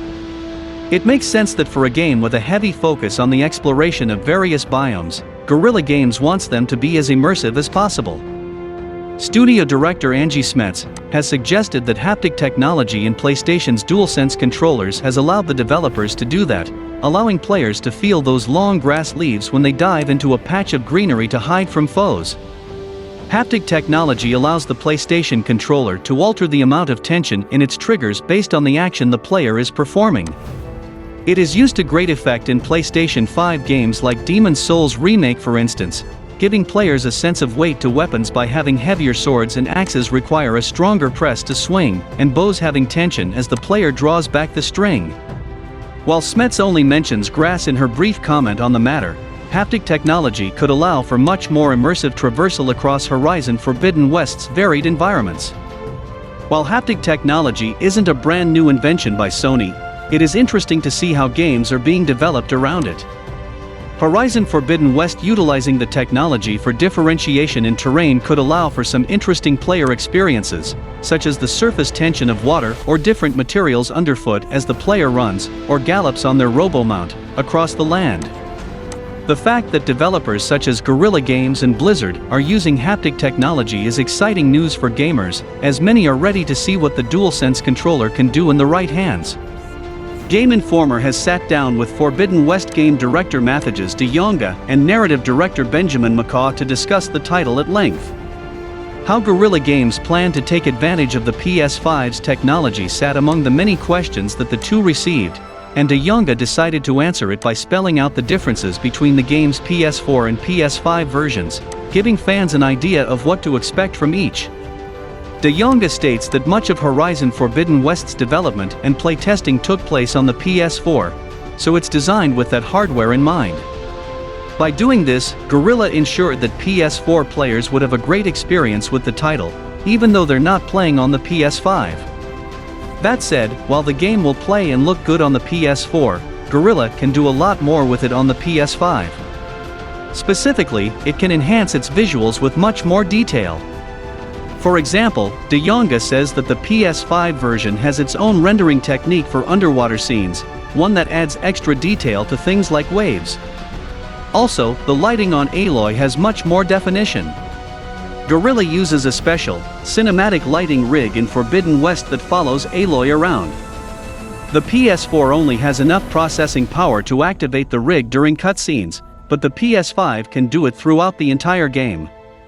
On top of this, the PS5 version supposedly supports a 60 frames per second performance mode. Guerrilla's new images and gameplay videos of Horizon Forbidden West on PS4 show just how beautiful the game is on the older system. Looking more closely into the pictures, some of the technical aspects of Horizon Forbidden West on PS4 can be seen. The image of Aloy riding on a mount through a puddle gives a preview of the game's reflection technology, with it not having the detail of ray tracing, but is certainly using some sort of reflection mapping as the light of the mount can be seen in the water below. Throughout all of the pictures is evidence of the game's impressive draw distance as well as a multitude of lighting effects, from God rays breaking through trees, mist and haze layering atop canopies, and the distortion of windswept sand. If players thought PS4 fans were loud before, Horizon Forbidden West might kick it to another level. Horizon Zero Dawn, the first game in the series, was around 43 gigabytes, which made it a fairly large download. This size was understandable though, as the game's open world and the machines that inhabited it were extremely impressive visually. However, Horizon Zero Dawn's sequel is aiming to outdo its predecessor when it comes to its visuals and the amount of content within its open world, meaning that it was expected to be larger. Still, players may be shocked by how much bigger the game actually is. Horizon Forbidden West fans will be looking at a staggering 96.350 gigabytes download, making the game twice as big as the original in terms of file size. Horizon Forbidden West has officially received a rating from the ESRB. The rating summary describes some instances in the game that led to its T for Teens rating designation, which is not surprising, as Horizon Zero Dawn received the same rating. But in its rating summary that details the reasons for its T rating, the ESRB inadvertently offers some insight into some of the things that could happen in Horizon Forbidden West. The ESRB description details some of the instances that warranted its alcohol and violence tags under its official T for Teens rating for Horizon Forbidden West. Alcohol use in Horizon Forbidden West isn't a surprise, nor is violence, as the main gameplay loop of Forbidden West is taking down enemy factions and hunting machines. What is particularly intriguing is that the rating summary details some minor plot points that describe what Aloy or other characters are doing in some cutscenes. In a new blog post, Brian Roberts, who serves as a principal designer at Guerrilla Games, announced that Horizon Forbidden West will be shipping with a ton of accessibility settings that players can tweak in order to make the experience as enjoyable as possible. While some are returning from Horizon Zero Dawn, such as subtitles, preferred language, and other general settings, the studio has seemingly added settings for all aspects of the game that can be modified. From a difficulty standpoint, Forbidden West comes with 5 options, including a custom setting that lets players tweak individual settings like damage levels for Aloy and enemies. An easy loot system can be turned on to ensure that resource components are not lost when a machine is killed, automatically adding the items to the player's inventory. This option is enabled by default on story and easy difficulties. Guerrilla has also made the gameplay controls fully remappable with a guidance system to warn players about potential conflicts. The new co-pilot mode was added following feedback from Guerrilla's sightless accessibility consultant, allowing a second PlayStation DualSense or DualShock controller with mirrored controls to access the game. Optional motion sensor controls can be enabled, as well as customizable dead zones. Finally, with weapons and combat, players have a ton of control over various aspects, including enabling auto-sprint, auto-heal when under 50% health, and auto-shield wing when falling off high cliffs. Climbing annotations can be enabled, which highlights climbable surfaces with a yellow sheen without needing to use the focus first. That's really the tip of the iceberg for this game, as the blog post goes into great detail with added audio and visual settings, including being able to force mono audio and reduce triggering sounds for people suffering with tinnitus. These options should please fans, especially with the recent push by numerous companies and studios to add more accessibility solutions. Horizon Forbidden West is launching in only a few more days, and we recently got reviews for that on Metacritic and OpenCritic. Most of the reviews are positive, but a few reviews were intentionally put to downplay the game, saying retarded things like it's not improving anything over its predecessor, or it's only about dinosaurs. People in the PlayStation community have the receipts and called M out for that. I appreciate that, and also PlayStation should blacklist these Xbox-biased trolls that intentionally downplaying these great games. Okay, let's move away from that. Announced via the PlayStation website and a YouTube trailer, Sony has partnered with the Arbor Day Foundation to help with 3 reforestation projects across the US. However, this will require players to contribute by playing Horizon Forbidden West. More specifically, by acquiring a specific trophy. For every player that unlocks the Reaching the Dawn trophy, Sony will plant 1 tree in either the Douglas County Forest in Wisconsin, the Sheepfire private lands in Lassen County, California, which suffered from a devastating fire in 2020 that charred nearly 30,000 acres of land and forest, and Torrey State Park in Liberty County, Florida. The plan is for the promotion to run until all 3 projects are complete, which requires an estimate of 288,000 trees planted, or until March 25th. Considering Horizon Forbidden West releases on February 18th, this gives players only a month to meet the maximum donation. 288,000 trees is a lot, but Sony is likely extremely confident that the game will be a sales success. Besides the positive reviews, it's the long-awaited sequel to 2017's Horizon Zero Dawn, which was popular enough to ship 7.6 million copies in its first year of release. Recently, Sony and developer Guerrilla Games revealed that, as of November 2021, it had pushed more than 20 million copies across PlayStation 4 and PC. Sony hasn't explained how players are supposed to get the Reaching the Dawn trophy, possibly to prevent spoilers, and players may be anxious about looking it up before release. Horizon Forbidden West's trophy list has already leaked online, and is naturally full of major story spoilers. According to Push Square, however, the trophy is incredibly easy to unlock as it is part of the main story, and can be achieved roughly 90 minutes into the game. Since so many players will be unlocking this trophy anyway, even if they're completely unaware of this promotion, Sony has made its target of 288,000 trees much more feasible. As for why Sony is doing this, aside from it being charitable, it's because of returning Horizon protagonist Aloy's own environmentally motivated journey in the game. A mysterious plague is infecting the land, so Aloy sets forth for the titular Forbidden West to find the source and, hopefully, put a stop to the plague. Horizon Forbidden West, the sequel to 2017 Horizon Zero Dawn, is set to release on February 18, 2022. The new action role-playing game is hotly anticipated, and Horizon Forbidden West has already passed some incredible sales milestones. Now, developer Guerrilla Games is collaborating with LEGO to offer fans a unique collector's item, a LEGO Horizon Forbidden West Tallneck set. Fans of Horizon Zero Dawn will remember the Tallneck, is a titanic machine that towers over the surrounding landscape. The LEGO Horizon Forbidden West set will include 1,222 pieces when it releases on May 22nd. The set retails for $80, and it contains an impressive tall neck, an Aloy minifigure, and a few other machines. Also, the base of the model has beautiful scenery, including foliage and derelict lampposts. This stunning LEGO set offers fans famous characters in miniature form, but Horizon Forbidden West has plenty of new characters waiting for players too. LEGO has released several awesome game tie-in sets. With the release of the upcoming Horizon Forbidden West Tallneck set, it seems that the company is continuing with these collaborations, which is great news for gamers and LEGO fans alike. LEGO is collaborating with a number of non-gaming franchises as well and will be releasing a set which recreates the famous Jurassic Park T-Rex scene. That's not all from Horizon Forbidden West developer Guerrilla Games. Horizon Forbidden West recently received an exciting cinematic trailer ahead of launch. Fans everywhere have a lot to be excited over. This new trailer is cinematic, not gameplay, nor rendered in-game. But the game looks so great already, it doesn't feel too far off from what fans have seen from PS5 and PS4 gameplay trailers.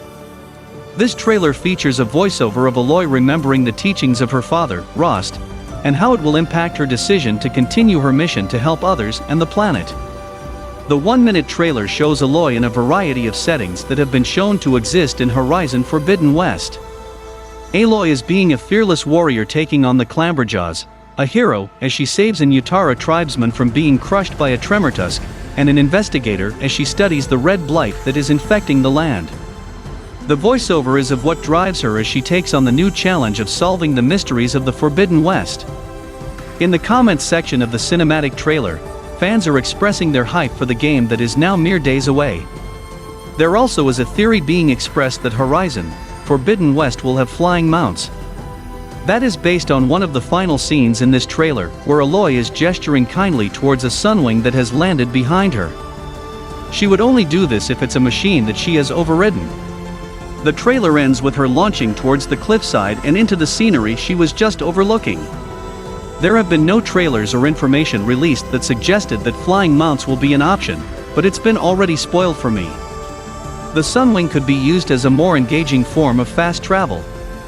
Rather than looking at a loading bar, Aloy could use a sunwing to travel long distances and show off the artistic beauty of Horizon Forbidden West. The previous entry to the series, Horizon Zero Dawn, is considered by some to be one of PlayStation's best exclusives. Developer Guerrilla Games made a brave decision to move away from the Killzone franchise, swapping FPS for Horizon's open-world action. It proved a critical and commercial success. According to Herman Hulst, head of PlayStation Studios, Horizon Zero Dawn has sold over 20 million copies as of November 28, 2021. This number includes both PS4 and PC versions of the game, in which the PS4 accounts for 18 million copies and PC accounted for 2 million copies sold. The picture accompanying the tweet also mentions that Horizon Zero Dawn has crossed over 1 billion hours in total playtime. 20 million units is a staggering number for any game, let alone a new IP like Horizon Zero Dawn. The concept of fighting robot dinosaurs is intriguing on its own, but Horizon Zero Dawn was also praised for its narrative. Aloy is extremely popular and was recently featured as a guest character in Genshin Impact, Sackboy, and Fall Guys Ultimate Knockout. Horizon Zero Dawn is not the only game to reach this huge milestone, as God of War, Marvel's Spider-Man, Uncharted 4, and The Last of Us had also sold 20 million copies. Sony's decision to double down on blockbuster single-player games during the PS4 generation has managed to capture the attention of a large part of the gaming audience. Many people expect excellent narrative-driven games from Sony, and recent statements regarding PlayStation developing live service titles will probably not have any impact on its single-player catalog. It is a great achievement for Guerrilla Games and Sony. Taking this number into consideration, Horizon Forbidden West should also be a massive hit when it launches next week, which I predict to be 3.5 to 4 million copies sold in its first 3 days. I'm gonna play it, the Forbidden West, and Aloy is waiting. And that's all for the video, guys. Like and share the video for a greater audience. Comment your thoughts on the topics, and donations are always appreciated. Subscribe to the channel and click the bell icon, and until then, from SMPV, it's goodbye.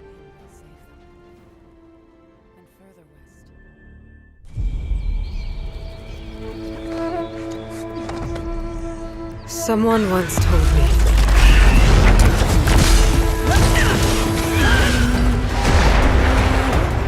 that the strength to stand alone is the strength to make a stand.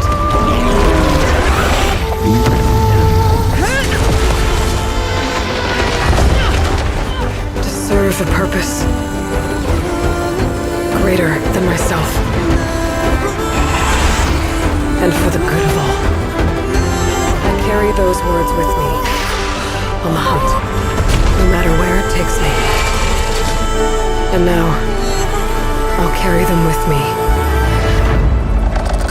into the Forbidden West.